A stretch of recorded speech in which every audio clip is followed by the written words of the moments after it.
Hi, my name is Caleb Shin, and I am 14 years old, and I got confirmed this past Christmas. So I grew up in a Christian school and was born into a Christian family. And growing up, being surrounded by Christians everywhere I was, basically, I never really thought about if I was really going to heaven. I just assumed I was because of my family's faith. So if you know me or talked to me before, I'm usually pretty awkward with and quiet with people who I don't really normally talk to. Being like this growing up, it really stopped me from getting involved with church events like Friday night Bible study, Christmas banquets, etc. Probably since I don't get involved much, you're wondering why I decided that I wanted to get confirmed and why this is the way that I wanted to live. So this past summer, my family told me that we were going to GCAM in Chicago. And when I heard this, I was kind of bummed or kind of disappointed because it was a whole week of my summer and none of my friends were really going. So from the time when we got in the car till the first session, I had a bad attitude about the whole trip. I remember going into this first session room, there were about 500 kids, and I had no idea where to go or who to sit with. But I remember after the pastor's first message, I started to think about why I'm here on this earth and why I'm so blessed to know the truth.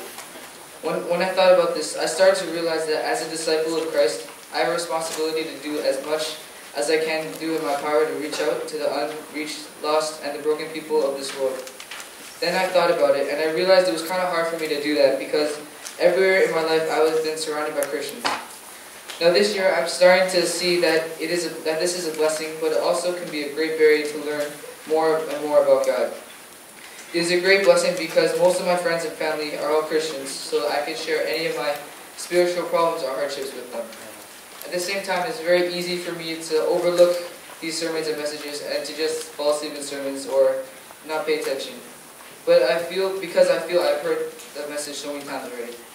So before the school year, I prayed that God would really help me to make differences in people's lives and that they would see God's light through me, even though all my friends are already Christians. So as the school year progressed, I started to become friends with people who I'd never really talked to before, even though I've known them all my life. And then I started to realize that some of them had struggles in their lives, not only spiritually, but in their families and with schoolwork.